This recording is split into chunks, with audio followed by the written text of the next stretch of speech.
Menjadi seorang musisi slash penyanyi slash pencipta lagu yang mendapatkan gelar legendaris tentunya nggak mudah dan nggak banyak. Nggak cuma waktu tapi juga jam terbang dan juga tangan dingin dan juga tentunya network yang membuat seseorang layak menerima predikat legendaris. Tempat dan waktu yang paling banyak aku mendapatkan inspirasi itu di tengah keramaian. Misalnya lagi arisan atau lagi di mall atau pokoknya lagi di tempat keramaian. Tapi kalau misalnya gue mesti naik dulu gunung atau ke pantai itu malah aku mager nggak dapet apa-apa gitu. Ada gak sih yang kayak most favorite gitu yang emang? Sebenarnya yang favorit ya ada Pegangan Cinta sama Habibie Ainun ya. Karena Habibie Ainun itu yang paling menguras pikiran. Terus Pak Habibie-nya juga kalau revisi itu revisi jam 10 lebih 10 harus jadi gitu. Serius? Iya jadi. Dan hari ini kita sudah kedatangan seorang yang layak banget mendapatkan gelar tersebut hari ini. Siapa lain dan juga bukan seorang yang juga sudah berkarir lebih dari 3 dekade, Ratu Soundtrack. Dan saat ini lagi menyiapkan konser. Kita sambut langsung aja Temely Guslow. Selamat datang. Thank you. Terima kasih sudah menyempatkan di sini mau berbagi sama saya dan juga teman-teman sobat Senang musik Indo Musikgram. 30 tahun lebih, mau 40 tahun ya berarti Temely ya. Kalau dihitung dari awal iya. 1987. 87, kelas 5 SD itu. Serius kelas 5 iya, SD? Iya dari kelas 5 SD. Saya pikir tadi itu kayak 1987, saya enggak. 87 gue udah ke SMA, tua banget dong gue. Saya pikir itu kayak udah, kok kelas 5 SD? 87 kelas 5 SD. Oke, dan definisi karir dimulai di 87 itu berarti waktu itu. Jadi karena papa aku kan memang penyanyi, jadi dan kebetulan orang tuaku berpisah, terus mamaku tuh yang benar-benar punya feeling bahwa ini anak bisa jadi penyanyi. Sebenarnya di tahun itu aku nggak pengen jadi penyanyi, pokoknya nggak pengen di musik deh. Terus mama tuh daftarin aku ke festival-festival dan selalu menang. Menang. Di Bandung, di Sejabar, terus selalu menang. Terus ya udah keterusan.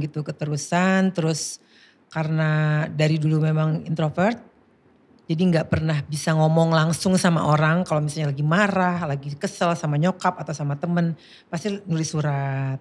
Dari nulis surat itu, terus suatu hari aku baca artikelnya tentang Eyang Titik Puspa. Dia kan gak bisa main alat musik, gak bisa not balok, tapi dibantu oleh suaminya.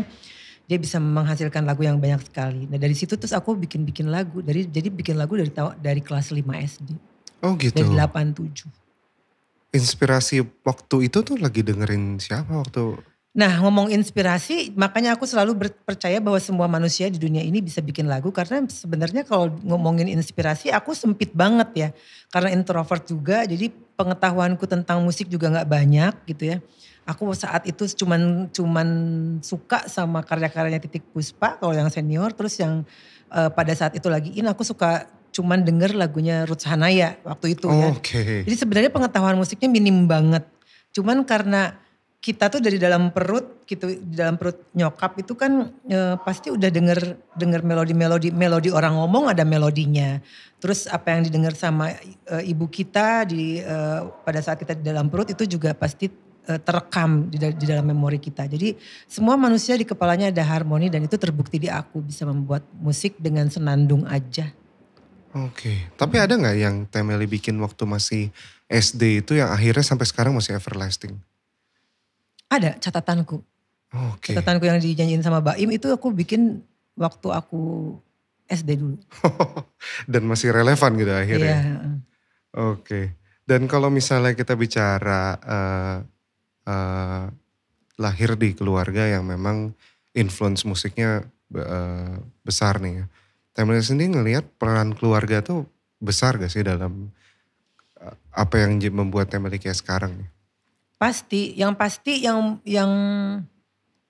yang bisa meyakinkan kita itu berdiri di mana dan apa yang paling tajam yang kita miliki itu ya bukan diri kita ya, tapi pasti orang lain. Yang pertama pasti yang menilai itu adalah orang tua, keluarga, teman-teman dekat. Terakhir kita, kadang kita nggak paham dan nggak yakin atau nggak ngeh gitu. Sebenarnya yang paling tajam, yang paling tebal yang ada di diri kita itu apa gitu. Tapi karena support dari orang-orang terdekat kita yang meyakinkan kita bahwa nih lu tuh di sini loh ininya gitu. Ya itu yang akhirnya terus tadinya mau nggak mau dijalanin, mau nggak mau tadinya. Tapi karena akhirnya menghasilkan sesuatu yang menurut aku, oh iya ya ternyata gue oke ya di sini ya. Ya itu jadi berkelanjutan sampai sekarang gitu. Tapi kalau secara kesenimanan sendiri nih, saya tahu kan Om Anto juga aktif banget di asosiasi atau di institusi kesenian gitu ya. Temeli sendiri memang aktif juga gak sih dalam asosiasi atau apapun yang sifatnya lebih kayak membuat regulasi atau apa tentang Aku seni? sekarang jadi wakil ketua FESMI ya. Oke. Terus aku ketua GAS, Gabungan Artis Seniman Sunda, tapi itu lebih ke semacam apa ya, kepedulian terhadap seniman-seniman. Karena kan korps aku sebagai seniman kan sampai saat ini sebenarnya belum terlalu mendapat perhatian khusus dari pemerintah. Artinya korps aku yang mungkin yang namanya artis ya pasti ketika sedang produktif glamor hidupnya dan lain sebagainya, tidak menabung dan lain sebagainya ya. Jadi pada saat tidak produktif sakit dan lain sebagainya kita Akhirnya mesti dibikinin konser gitu ya. ya mereka butuh sesuatu yang peduli kepada mereka. Akhirnya ya GAS itu Gabungan Artis Seniman Sunda itu bergeraknya di bidang sosial khusus untuk seniman. Yang sudah tidak produktif, yang sakit, yang memang memerlukan bantuan kita. Tapi alhamdulillah sekarang kan ada BPJS Ketenagakerjaan. Jadi jadi untuk seniman-seniman juga bisa tercover dari situ. Oh iya, saya kalau nggak salah juga dengar BPJS TK itu disuarakan banget sama FESMI ya. Iya. Itu memang tujuannya untuk memberikan jaminan gitu atau ya, seperti jaminan apa? Ketika kita sedang bekerja, terus nanti ketika kita ada apa-apa gitu, kita dapat ya semacam kayak asuransi sih sebenarnya ya. Tapi yang pasti kalau misalnya kayak aku gitu kan penyanyi kesetrum gitu misalnya di panggung itu adalah itunya. Ada yang mengcover dari. Oh sudah ada. Dan memang itu memang secara otomatis semua musisi menerima itu dalam asosiasi. Harus daftar. Oh harus tetap daftar. Harus tetap daftar. Oh berarti tetap harus kita sosialisasikan terus. Oke. Dan kalau dari belakangan nih, kita mungkin mau nanya yang lebih baru-baru ini juga nih ya Temeli. Belakangan lagi sibuk apa? Aku kalau yang belakangan yang deket-deket banget ya lagi mempersiapkan konser ya. Tapi terus lagi mempersiapkan juga musik untuk film Rangga dan Cinta. Ada apa dengan Cinta yang nanti akan digarap secara musikal. Terus ya bikin lagu lah, tetap bikin lagu buat orang. Aku lebih happy bikin lagu sih sebenarnya. Oh iya?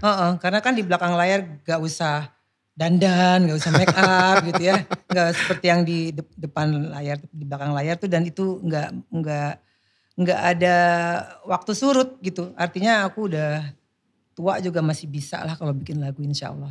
Iya. Proses untuk bikin lagunya Temeli dari dulu sampai sekarang sama atau ada banyak perubahan sih? Kan proses bikin lagu itu kan sangat personal ya. Ada yang harus mendapatkan inspirasi dulu ketika jalan-jalan, ada yang harus dengerin curhatan orang dulu atau apa. Temeli sendiri gimana? Macam-macam. Kalau misalnya buat diri aku sendiri biasanya pokoknya tempat dan waktu yang paling banyak aku mendapatkan inspirasi itu di tengah keramaian.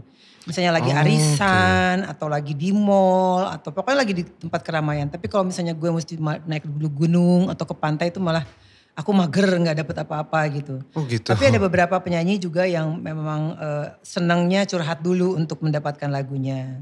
Macam-macam sih jadi bisa gimana aja caranya. Oke. Aku jujur banyak banget demen lagunya Temeli apalagi yang zaman 2000-an ya. Yang paling nyangkut di aku tuh salah satunya I Just Wanna Say I Love You. Itu dan lagu pertama yang jujur gue pamerin banget ke teman-teman karena bisa main tuh Bimbang. karena jujur itu kan anak zaman aku kelahiran 91. Jadi di tahun 2000. Beda setahun sama aku. Oh iya. Beda setahun sama lulus SMA gue, maksudnya 92 gue lulusnya. 2004, 2005-an itu anak SMA tuh rata-rata mainnya tuh ini apa, semua tentang kita, Peter Pan. Nah gue coba mainin Temeli Bimbang, kan chordnya tuh susah tuh.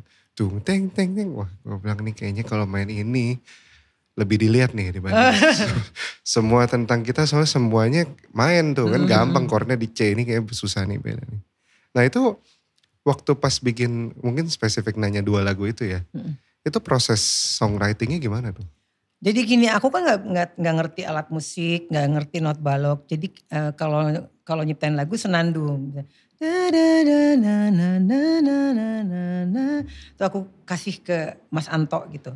Nah, anehnya gue tuh tahu kalau misalnya Mas Anto kan nyari chordnya ini di sini bukan, ke sini bukan. Nah, gue bisa bilang bukan gitu sampai tepat. Jadi di kepala gue ada chordnya, gitu. cuman nggak ngerti itu D apa C atau apa gitu. Tapi awal-awal ya keriting juga Mas Anto ya untuk menerjemahkan apa maunya gue. Tapi lama-lama sudah bisa terbaca gitu. Oh Meli biasanya larinya ke sini, ke sini, ke sini. Nah sempat waktu itu pengen belajar alat musik. Tapi Mas Indra Lesmana terus Mas Anto juga melarang karena menurut mereka itu not gue itu unpredictable. Jadi karena gak bisa not balok, gak ngerti alat musik. Jadi bisa dari 1 ke 10. Yang itu menurut orang-orang yang ngerti musik itu gak lazim gitu dan agak tabu dilakukan gitu. Tapi gue melakukan itu karena gak ngerti gitu. Tapi menurut mereka itu kelebihannya, ya udah gue gak belajar alat musik gitu aja. Oh akhirnya tetap mengandalkan produser untuk membantu gitu ya? Ya dan proses aransemen pun walaupun misalnya gak bisa main alat musik, gue tetap ikutan gitu. Kayak misalnya kayak lagu Jika gitu, gue nyumbang kayak jika memang terus gue Mas Anto jika memang tong teng tong teng tong teng tong teng, tapi semua itu dilakukan dengan mulut. Oke. Berisik banget berarti kepala kalau lagi songwriting ya? Iya berisik banget sih. Ya I can imagine sih, maksudnya dengan bisa ngebayangin harus sesaklek itu bahwa notnya harusnya, berarti kayak misalnya Bimbang nih di E gitu. Kalau misalnya waktu itu Mas Anto bilangnya E flat gitu, nggak boleh ya? Nggak boleh. Jadi gue sampai dia nemuin bukan ke situ, ke sini. Kadang dia bilang ini nggak bisa nih, ini kalau not itu bisanya cuma ke sini dan ke sini, tapi bukan itu. Terus dia nyari sampai dapat. Nyari sampai dapat. Tapi kalau untuk kayak riffnya yang Bimbang tuh teng teng teng teng itu aransemen juga? Kan, aransemen. Tapi kadang-kadang aransemen gue juga suka bikin kayak intro atau ya kayak itu tadi isi-isian itu bikin juga, tapi ya pakai mulut gitu. Oke.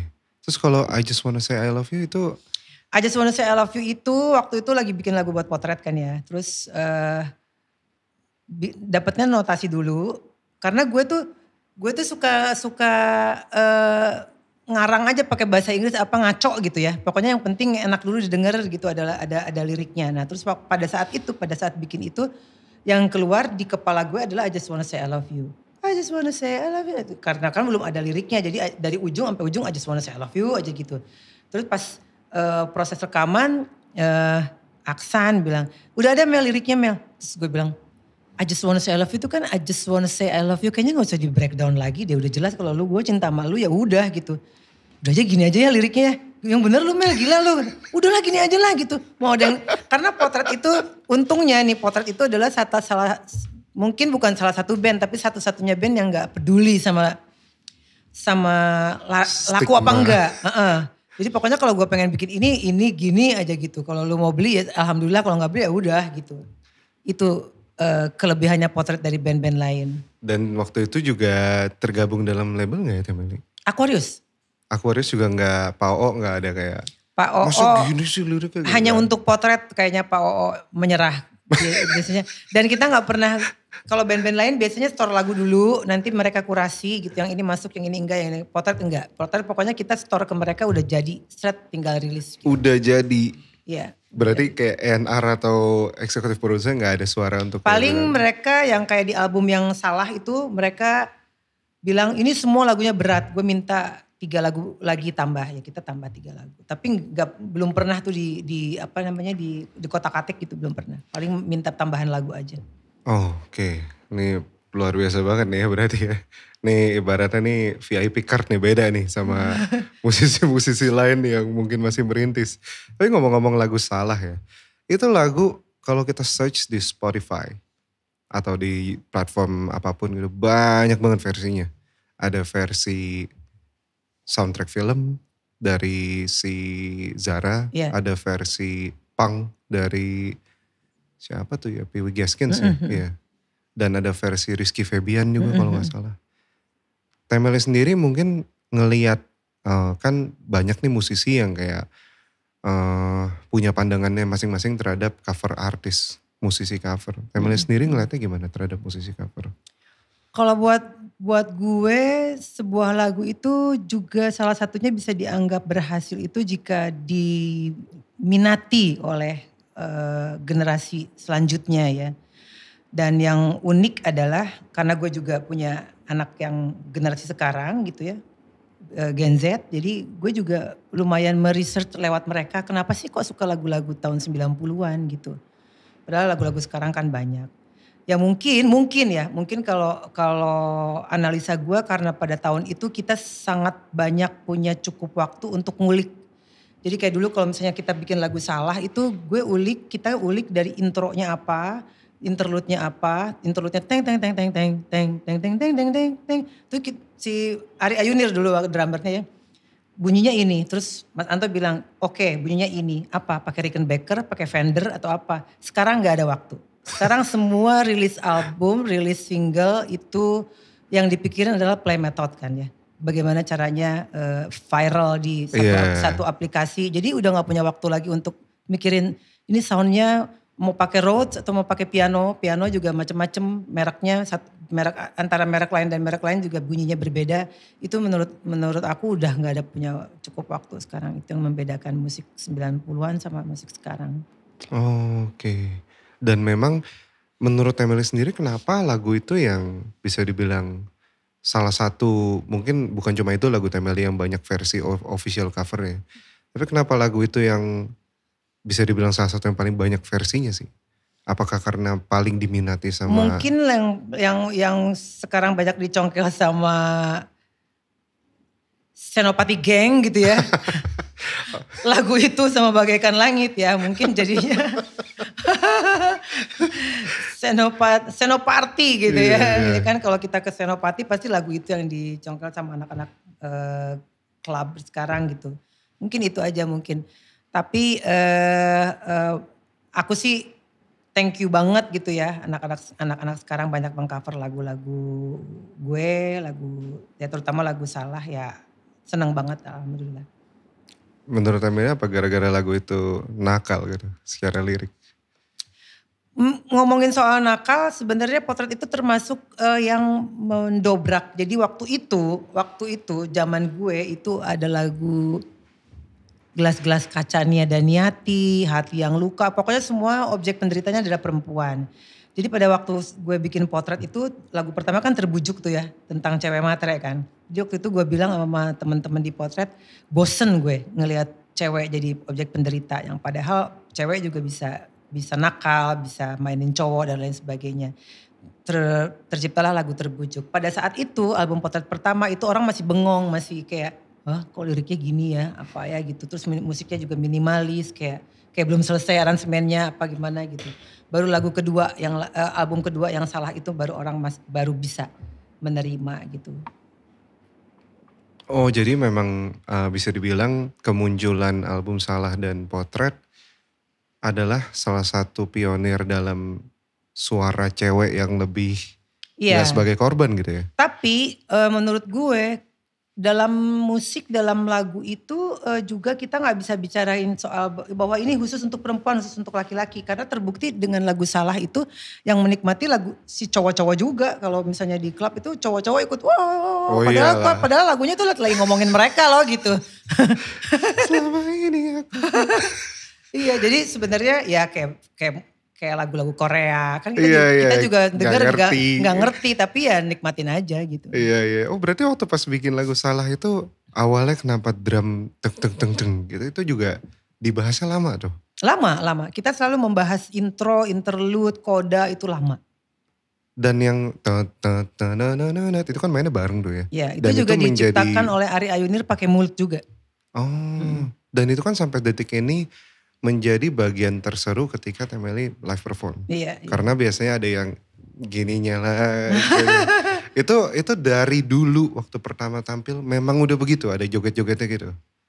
Enggak sih, kita spontan-spontan aja. Oh baru-baru aja gitu berarti ya. Mm. Oke, dan sebagai bisa dibilang salah satu songwriter soundtrack yang paling banyak nih di film-film Indonesia gitu. Sebenarnya ada gak sih yang paling favorit dari semua soundtrack yang ada? Kalau generasi saya ini yang paling keinget sih waktu pas Hard ya. Hard ya. Ya itu karena generasi zaman dulu saya masih SMA. Nah itu tuh muncul tuh lagunya. Lagu Acha sama Irwansyah. Nah tapi kan sampai detik ini nih, sampai terakhir Ipar Adalah Maut juga masih Temeli ya. Itu ada gak sih yang kayak most favorite gitu yang emang? Sebenarnya yang favorit ya ada Pegangan Cinta sama Habibie Ainun ya. Karena Habibie Ainun itu yang paling menguras pikiran. Karena gue gak dapat kesempatan untuk ketemu sama Pak Habibinya. Terus Pak Habibinya juga kalau revisi itu revisi jam 10 lebih 10 harus jadi gitu. Serius? Iya, jadi kalau revisi itu by phone gitu ya Pak Manoj. Mel bapak maunya gini. Ditunggu ya gitu. Jadi gue revisi pas lagi 10 menit. 10 menit. Biasanya lirik aja sih di perjalanan. Jadi kan gue mesti memikirkan bagaimana seorang yang pinter seperti bapak gitu ya. Kalau menyatakan, akan antara menyatakan cinta seorang Habibie sama seorang Melly Guslo, seorang Anto Hood, seorang elu gitu pasti beda. Beda. Kalau misalnya lu, gue suka banget sama elu, tapi gak mungkin kan Pak Habibie seperti itu. Jadi gue mencari padanan kata yang puitis, terus juga agak mengandung sastra karena beliau suka baca gitu dan tinggal lama di luar negeri. Jadi gue mencoba mencari jalan pikirannya, mindsetnya dia itu seperti apa kalau menyatakan cinta. Itu lumayan tuh revisi ada 2 apa 3 kali revisi tapi ya begitu. Cuman dikasih waktu 5 sampai 10 menit harus jadi. Oke. Dan ada apa dengan cinta itu yang salah satu yang paling favorit tuh kenapa tuh Temeli? Karena itu film pertama kita. Pada waktu itu masih berkibar Billy J. Budiarjo ya yang sangat dominan menggarap film-film Indonesia. Terus kita bilang sama Mbak Mira, Mbak Mir beneran nih gua sama Mas Anto gitu. Kita gak ada background di film sama sekali. Enggak, pokoknya ini ini kalian banget gitu. Jadi kita meraba-raba, kita gak tahu bagaimana caranya bikin scoring gitu. Terus ya udah terus disuruh bikin 10 lagu kan satu album. Which is waktu itu belum ada setelah Badai Pasti Berlalu ya. Belum ada lagi film yang pakai soundtrack satu album. Jadi meraba-raba dan menurut gue itu adalah sekolahan kita yang paling berharga itu di Ada Apa Dengan Cinta. Pada saat keluarnya sih kayaknya lumayan ahead dari masanya ya. Karena saya ingat lagu soundtrack Ada Apa Dengan Cinta juga yang tang itu kan pakai drum yang agak futuristik tuh. Drum elektronik kalau gak salah ya. Trip hop lahnya. Iya. Itu kan kayaknya pada saat itu film-film belum terlalu mengadaptasi kayak gitu. Itu masih pada pakai drum rekaman, sementara tung. Karena waktu itu gue lagi cinta-cintanya banget sama Björk. Oh iya. Iya, jadi waktu itu ya pengennya kan seperti. Berarti memang pengen elektronik vibe gitu ya? Seperti yang tadi gue bilang kalau anak-anak potret tuh gak peduli sama laku apa enggak gitu ya. Pokoknya yang kita mau aja, tapi ya alhamdulillah lah matching sama filmnya gitu. Oh iya, Björk loh. Seneng banget sama Björk. Oke, tahun itu berarti Björk masih awal-awal banget ya? Atau enggak sih, enggak awal-awal banget, udah berkibar juga dia. Tapi yang enggak ada, mungkin satu-satunya orang Indonesia yang suka Björk cuman gue. Orang waktu konsernya dia di sini aja enggak terlalu banyak yang ini, tapi gue histeris banget gitu karena gue suka banget sama dia sih. Oke. Dan Temeli juga sempat menjadi produser BBB ya. Yang which is sekarang akhirnya banyak banget gitu loh. Musisi yang akhirnya memproduseri anak-anak muda dalam membentuk band gitu. Tapi pada masa itu Temeli duluan nih yang bikin itu. Kenapa nggak dilanjutin sih? Maksudnya kayak BBB yang versi tahun 2010, 2020 Awalnya gitu. produs penyanyi itu Acha dan Irwan di Heart itu awalnya. Dan mereka berdua awalnya BBB. Cuman karena terus gue transfer ke film Heart, terus jadi gue audisi dari nol lagi untuk BBB dan dapat Raffi Ahmad dan lain sebagainya. Waktu itu sebenarnya gue gara-gara FC sih sebenarnya. Iya beneran gara-gara Meteor Garden. Jadi gue bilang ini kenapa gitu. ya gitu sampai gue kalau ke Mangga 2 sampai ke celana-celana dalam gambarnya Tomingse lo tahu gak sih? Tahu lah. Ya kan semua loh baju tidur apa terus gue bilang sama manajemen gue emang nggak bisa ya kita kayak mereka ya gitu. Cobalah gitu bikin kayak apa gitu. Akhirnya terus tercetuslah itu BBB. Oh makanya temanya anak sekolah. Ya memang nggak sampai seheboh Tomingse atau seheboh Meteor Garden ya. Tapi lumayan waktu itu mampu menjadi trendsetter lah di masanya gitu. Keren banget itu karena membuat orang yang non musisi jadi musisi. Iya. Dan ya.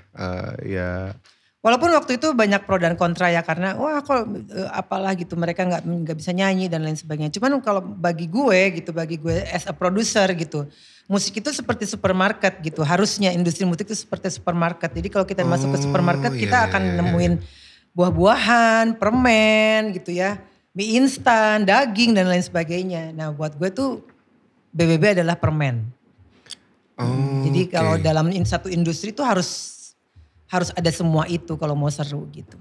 Iya. Soalnya kalau Temeli lihat sekarang di Korea K-pop, ya itu kayak yang dulu Temeli bikin gitu. Bahwa mereka mencari orang dengan fisik dan yang bisa dijual gitu ya. Nyanyi mah ya udah nanti aja deh, nanti gue latih lu deh, nanti gue permak gitu loh. Yang penting bisa gitu. Tapi ada gak rencana untuk membuat BBB itu menjadi audisi open? Kita lagi dan... ada rencana BBB lagi, tapi baru semua orangnya.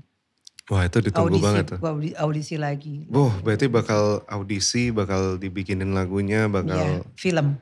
Film juga? Film juga. Oh wow, semoga lancar itu. Ya bismillah. Dan tadi sempat kita ngobrol di awal juga bahwa Temeli sekarang lagi menyiapkan untuk konser.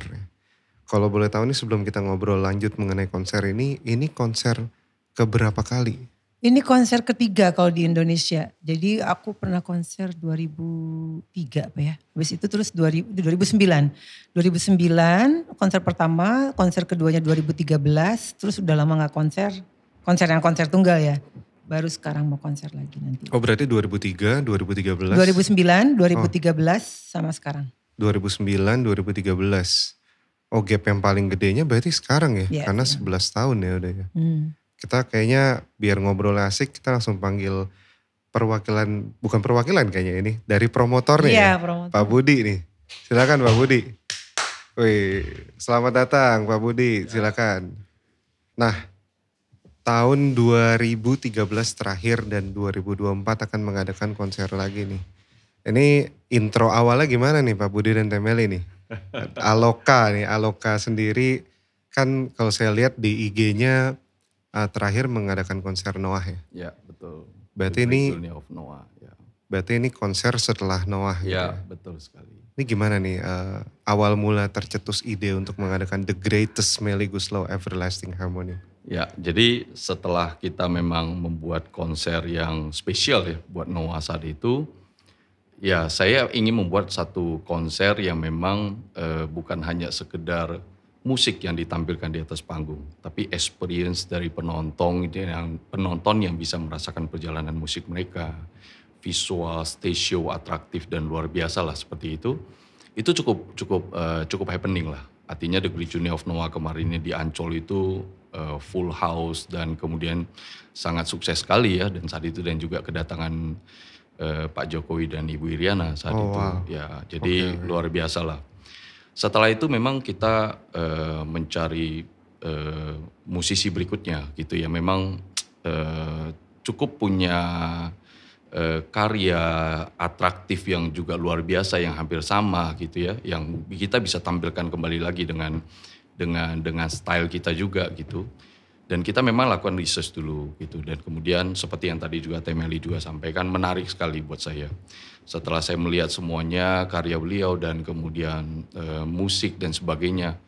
Wah, saya nggak salah nih, saya pengen sekali menampilkan sosok Temeli di panggung yang kita pengen buat seperti itu. Dan kemudian kita melakukan pendekatan dan ya Temeli cocok dan kita jalankan. Berarti dari sekian, pasti nggak mungkin nggak terbesit ya Temeli untuk mau mengadakan konser lagi gitu. Apa yang membuat Temeli memilih Aloka nih untuk menjadi partner dalam konser? Jadi buat aku tuh sebuah konser itu di kepala aku ya. Jadi karena aku nggak pernah punya anggapan bahwa gue diva gitu. Jadi pengennya tuh kalau misalnya konser itu bukan cuman orang menikmati aku nyanyi, karena kalau menikmati gue nyanyi ya beli CD-nya aja atau download atau streaming gitu. Tapi harus ada sesuatu yang nggak bisa ditebak sama penonton dan belum pernah ada. Jadi kalau misalnya mengulang konser yang pernah dilakukan sama orang lain, gue malas gitu. Nah itulah sebabnya jarang banget gue ketemu dengan orang yang satu pemikiran sama gue. Dan ternyata pas ketemu sama Pak Budi, terus gue mengungkapkan apa yang ada di kepala gue, Pak Budi menyambutnya dengan sangat bagus. Jadi wah ini kayaknya satu visi, ini satu pemikiran, jadi bisa seru nantinya gitu. Oke. Ya. Dan dari persiapannya sendiri gimana so far?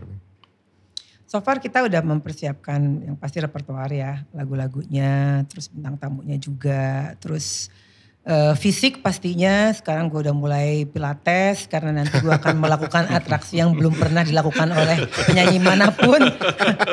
Udah pilates loh. Iya. Waduh. Iya. Berarti bakal ada atraksi fisiknya juga ya? Iya dong. Oke. Iya dong. Dan dari total rundownnya kira-kira berapa jam ya nanti? Ya kurang lebih 2,5 maksimal 3 jam lah. 2,5 jam kurang lebih. Sekitar 30-an lagu. Venue-nya bakal di?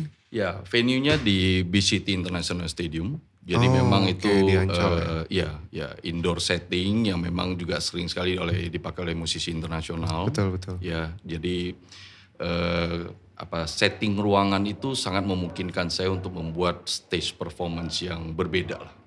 Ya, jadi sesuatu yang bisa menjadi sangat spesial di situ. Itu yang kenapa saya memilih venue tersebut. Oke. Dan nanti kan di Beach City depannya ada pantai tuh. Bakal ada kegiatan juga di situ. Jadi kita lebih memilih semuanya ada di dalam indoor. Jadi ya tentunya kalau di luar itu lebih ke redemption tiket saja. Dan kemudian setelah mereka masuk ke dalam gedung BCT-nya, di lantai 1 itu semua kegiatan yang berkaitan dengan brand activity dan sebagainya lah ya. Untuk mengumpulkan dulu semua penonton. Nanti di lantai 2 itu adalah tempat konsernya. Jadi agak sore mereka sudah mulai akan menuju ke ruang konsernya. Oke. Ya, dan nanti di konser ini sendiri bakal ada kayak semacam perjalanan selama lebih dari 3 dekade ini enggak? Iya. Saya akan tampilkan kurang lebih di sana dengan ya tentunya dengan lagu-lagu pilihan yang sudah kita pilihkan gitu ya. Dan kemudian juga penampilan di panggungnya, visualnya, lightingnya semuanya ya nantinya juga akan bisa bercerita ke arah situ. Oke. Dan tadi saya juga sempat lihat di promo konsernya itu ada beberapa musisi muda yang juga diajak ya Temeli. Ya. Boleh tahu nggak keputusan memilih itu para musisinya itu berdasarkan apa? Berdasarkan arisan dikocok. Enggak lah. Berdasarkan lagu sih. Jadi kita pilih repertoar lagunya dulu. Terus siapa kira-kira yang cocok dengan lagu-lagu tersebut. Dan ada relate-nya juga sama aku gitu. Oke. Boleh tahu nggak gimana rata-rata reaksi dari teman-teman musisi? Dan yang penting adalah dalam sebuah perjalanan karir seorang musisi itu adalah menciptakan Jadi dalam sebuah negara itu menurut gue nggak bisa dibilang maju kalau kita nggak ada regenerasi. Legacy. Legacy. Jadi gue selalu kalau misalnya bukan kita yang senior yang membukakan jalan atau memberikan kesempatan untuk yang muda-muda terus selalu siapa lagi gitu. Jadi gue di konser ini gue akan memberikan contoh untuk musisi-musisi yang lain bahwa kita memang harus membuka jalan untuk musisi-musisi yang muda. Jadi ada juga musisi-musisi muda yang belum pernah ada di konser-konser sebelumnya gitu. Kita ajakin dan ini adalah salah satu wujud gue peduli untuk regenerasi berikutnya gitu. Oke. Itu yang membuat industri ini akan bertumbuh kan. Iya. Ya, Akan artinya bertumbuh. ada musisi yang bertalenta, yang punya kesempatan untuk bisa menerima hasil karya Temeli, dan itu yang akan membuat industri ini akan bertumbuh. Dan hal yang menarik juga belakangan ini banyak yang setelah konser selesai dirilis tuh video rekamannya secara resmi gitu ya. Ini ada rencana kayak gitu gak? Jadi kayak misalnya Melly Goeslaw live full performance akan tayang di mana kayak Pak Budi. belakangan soalnya bahkan ada yang tayangin di Netflix loh. Maksudnya ada beberapa tahu kan ya Pak Budi ada yang eksklusif ditayangin di OTT gitu kayak misalnya mungkin di video.com. Ada rencana nggak seperti itu? Ya pasti kita pengen punya rencana ke situ. Tapi memang sekarang ini kita lebih fokus ke konsernya dulu. Konser aja dulu ya. Tapi secara resmi akan ditayangkan segala di seperti apa nanti kita akan bicarakan lagi lebih lanjut.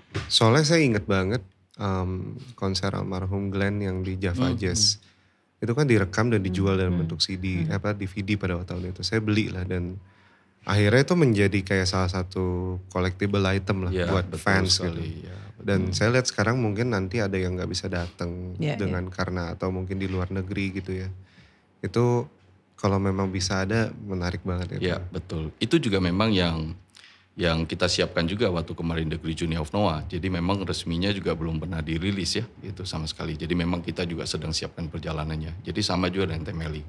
Jadi memang tujuan konser ini perjalanan musik yang sangat eksklusif lah dari Temeli di atas panggung. Itulah yang kita pengen nanti penyajiannya bukan hanya sekedar. Soalnya kalau misalnya Anda ditayangkan saja, kemudian kamu menikmati musiknya saja, ya sama saja dengan di YouTube yang lain. Tetapi ada perjalanan yang menginspirasi. Ada perjalanan yang menarik yang tentunya harus dikembangkan dari situ. Nah itu sih sebenarnya. Bakal ada ini ya nanti. Biasa sekarang ada gimmick-gimmick orang kayak datang kayak konser-konser K-pop gitu ya. Disuruh pakai dress code gitu. Ini bakal ada gak kayak dress code-nya? Dress code Temeli waktu potret kah gitu. Kalau sengaja di announce untuk memakai dress code enggak. Tapi biasanya sih kalau penonton-penonton aku sih dandannya agak-agak gila-gila gitu. Agak kemeli-melian gitu. Kemeli-melian. Atau semeli mungkin. Semeli mungkin. Tapi ngomongin fashion gitu ya. Temeli selalu punya gebrakan dan dobrakan setiap perform gitu. Kayak terakhir aku nonton tuh waktu pas yang konser sama Dino di JCC gitu. Itu juga kan kayaknya satu band termasuk Temeli fashion banget gitu. Ini nanti bakal ada berapa kostum nih kalau boleh tahu? 4-5 mungkin ya. Oke. Yang pasti sebenarnya kayak kostum-kostum gila itu tuh sebenarnya sih terlahir dari karena gak pede gue gitu. Gue tuh gak pede karena gue merasa pendek, gue merasa gak cakep tapi gak terlalu cakep lah gitu ya. Maksudnya jadi waktu itu ngakalinnya gitu ke makeup artist, kita pakai alisnya satu hijau satu biru yuk gitu. Tapi jadinya jadi unik, jadi aneh. Nah sampai sekarang juga begitu sih. Sampai sekarang memilih model-model baju yang aneh-aneh itu sebenarnya sih menutupi gak pede sih. Tapi akhirnya membuat karakternya Temeli sendiri. Iya, betul. Itu yang membuat karakternya Temeli. Dan ketika kita membuat nama, judul, bahkan sampai key visualnya, kita juga berusaha untuk menerjemahkan karakternya beliau di dalam key visual kita. Ya, Oke, bahkan jadi, sampai key visual aja. Iya, betul. Karena dia selalu tampil sangat catchy sekali kan gitu. Sangat catchy sekali, sangat berwarna sekali gitu ya. Jangan sangat unik lah. Makanya kalau dilihat dari KV-nya itu kan kita juga di belakang dia itu penuh dengan elemen grafis yang menggambarkan perjalanan dia sebenarnya. Tetapi dibuat sangat catchy banget gitu. Ya, jadi itu dari situ sudah sangat menggambarkan sekali bagaimana Temeli secara pembentukannya gitu ya, secara penampilannya seperti itu. Oke. Nah kalau dari teknis mengenai acaranya seperti tanggal dan apakah tiket masih dijual itu boleh diinfo? Ya, jadi konser ini 29 September. Jadi kurang lebih start show-nya sekitar 19.30 dan kemudian kita akan open gate dari jam 11. Nah, untuk penjualan tiket sebenarnya kita nanti akan mulai start dari Kamis Jumat ini. Jadi kan memang karena BNI sebagai main sponsor kita, jadi mereka yang nantinya punya early access dulu lah terhadap presale ini. Jadi 8-9 ini mereka presale dulu, setelah itu baru kita buka untuk publik, untuk presale pertama. Begitu juga dengan minggu depannya lagi, mereka juga punya akses untuk presale kedua, setelah itu baru normal untuk untuk publiknya. Kemudian setelah itu baru akan masuk ke normal. Oke. Seperti itu. Berarti memang bagi pengguna BNI akan mendapatkan Ya, akses ya early. betul. Termasuk di konser juga pastinya mereka juga punya fast track lah. Oh Betul. iya. Karena kalau festival itu kan pengen duluan masuk ke dalam gitu ya. Jadi ya pasti mereka punya privilege untuk bisa punya fast track. Iya. Jadi settingan kita juga nantinya adalah panggungnya memang berbentuk T, jadi Temeli juga bisa lebih menjangkau lagi. Oh berarti ada yang ke tengah penonton. Betul, jadi di depan itu tentunya festival, setelah itu baru setting ke belakang itu semuanya tribun set. Jadi dari premier, di belakangnya VIP, di belakang lagi regular 1, di belakang lagi regular 2. Gitu. Jadi untuk premier dan VIP mereka bisa pick seat. Jadi mereka bisa milih dulu kursinya, tapi kalau regular 1 dan regular 2, mereka nanti di hari H, redemption baru dapat nomor kursi. Jadi first come first serve lah gitu. Semakin cepat datang di depan. Betul. Karena kan marketnya beliau ini ada di A, B, C kan ya. Jadi pasti di depan itu pengen lebih mudah, dia bisa pick seat duluan gitu ya. Jadi dia tidak usah datang terlalu cepat dan sebagainya. Nah kita mengakomodir semua itulah. Tetapi panggungnya juga cukup besar gitu ya, dengan ya seperti biasa kalau Aloka itu pengen membuat visual yang dengan LED paling maksimal besarnya, tapi kita juga membuat giant live cam gitu yang cukup besar. Jadi penonton sampai regular sangat bisa menikmati. Tetap bisa menikmati atraksi ini. Gak ada blind spot berarti ya? Gak ada blind spot. Penuh kejutan. Penuh kejutan, tidak ada blind spot. Jadi penonton kita itu bisa dikatakan mau ke toilet aja juga pasti akan dia tahan. Karena dia akan kehilangan momennya nantinya. Oke. Dan dari biasanya beberapa musisi ini mau membuat opener gitu. Bakal ada gak sih di sini opener? Tidak ada sih opener. Ya tidak ada opener. Jadi kita lebih memang sudah ingin menampilkan Temeli aja secara keseluruhan. Jadi tidak ada opener lagi sama sekali. Jadi memang artis yang nanti yang berkolaborasi ke kita memang menjadi part dari treatment kita di dalam performance itu. Berarti kalau gitu dari jam 11 sampai jam 19.30 experience kayak apa yang bakal disediain sama Aloka nih? Ya kalau artinya kan kalau semakin awal datang pasti kemacetan akan lebih berkurang ya dibandingin dengan yang mendekati sore. Masuk Ancolnya. Betul. Iya juga itu. Kemudian ketika di dalam itu kan banyak hal yang tentunya menarik. Sebenarnya satu tantangan lagi adalah saya ingin menciptakan satu merchandise yang sangat spesial. Bahkan sampai sekarang aja sekian banyak karya juga masih kita buang karena kita pengen mencari sesuatu yang unik banget. Dan tentunya saat itu memang limited ya, yang mereka juga bisa datang untuk melihat itu. Tentunya di sana juga banyak brand experience tentunya di situ. Kemudian juga saya juga ingin menampilkan diskografi karya Temeli di luar gitu ya. Jadi mereka juga bisa melihat dan mendapat inspirasi dari itu semua. Karena tujuan saya membuat konser ini adalah Meli Show dan membangun inspirasi buat semua musisi muda, semua pun ya, bahwa untuk mencapai itu tentunya tidak mudah, tetapi bukan tidak mungkin gitu ya. Yeah. Nah kemudian juga pasti banyak lah, biasanya mereka akan foto booth dan segala macam. Jadi makanan, minuman juga semuanya sudah siap lah di situ. Paling nanti ada berapa games berhadiah, kemudian biasanya saya suka bikin yang namanya mereka bisa berhadiah dapat backstage pass. Jadi mereka punya kesempatan untuk foto dengan Temeli. Atau nanti ada tertentu merchandise spesial bertanda tangan Temeli tapi limited sekali. Limited sekali. Betul. Backstage pass itu juga mesti bakal diperebutin banget. Betul banget, betul banget. Tapi gak ada akses check sound nih, kan sekarang musisi banyak yang bikin kayak Ya. bisa ngeliat check sound gitu. Nanti coba Lihat kita nanti. Kalau ternyata bisa tuh kayaknya bisa lumayan menarik sih. Betul. Ya Karena- kemarin kita sempat buat seperti itu juga. Ya. Karena mungkin nanti akan banyak hal-hal yang mesti diumpetin dulu supaya surprise ya. yang menyangkut dengan atraksi tadi. Oke, siap. Wah, semoga lancar semuanya. 29 September nggak dibilang lama juga ya. Oh iya, betul banget. Itu udah 1 bulan lebih berapa hari lah dari sekarang. Iya.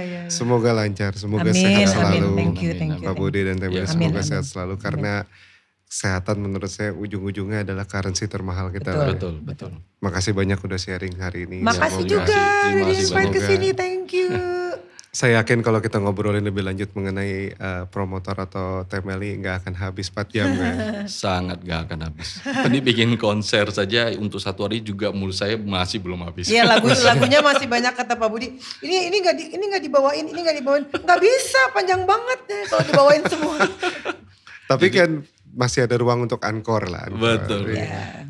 Kita lagu aja udah seperti kayak orang dalam. Banyak titipan. Banyak titipan nih Banyak titipan. tolong. Waduh, itu pemilihan lagu tapi udah final atau belum nih? Iya udah final Udah sih sampai final. saat ini. Oh sudah final. Nah kalau misalnya nih terjadi encore yang luar biasa nih Pasti kita pertanyaan. pikirin. Ya, misalnya udah nih final nih begini misalnya 40 misalnya ya. Misalnya doang nih. Tiba-tiba nih udah 40 nih ada tetap teriakan nih untuk minta gitu. Itu Ya berarti pasti akan, kita pikirin lah. Iya, iya. oh berarti tetap akan ada cadangan ya. Iya dong. Iya, iya. Karena ini 11 tahun ini udah kangennya, Pak. Kangen Iya nih, berat 11 sekali, tahun ya. nih. Kangen berat sekali. 11 tahun ya. Dari terakhir cuma jeda 4 tahun ya. Iya, 2009 iya. tiba-tiba 11 tahun nih. Dan biasanya memang penonton-penonton aku adalah penonton-penonton yang memang pengen melihat sesuatu yang beda. Ya. Iya tapi saya setuju sih dengan target market yang di A sampai C ya. Karena saya yakin ya generasinya yang, buktinya saya tadi tahu ya dari zaman yang bimbang itu ya. Ya sekarang saya udah di posisi saya, ya, kemampuan untuk membeli tiketnya udah ada. ya, Iya betul betul. sekali. Benar. Jadi udah bukan early fans lagi. Iya, lah. Ya. Dan buat mereka zaman dulu mereka bisa mengenang saat mereka masih seperti apa dan sekarang mereka sudah seperti apa. Itu kan nostalgia dan kenangan yang sangat Parah, mahal sekali. parah. Mahal sekali. Mahal sekali. Saya juga bicara dengan beberapa teman. Wah itu zaman dulu saya, seru banget ya. Jadi mereka membawa mereka pada suasana kejadian saat itu. Iya. Apalagi lagu cinta banyak banget Wah. ya. Datang deh itu semua tuh cinta-cinta masa lama deh. Iya. Oke deh, terima kasih buat sharingnya hari Thank ini. you, Masih thank you, sama. thank you, Sampai ketemu makasih. di video berikutnya. Terima kasih.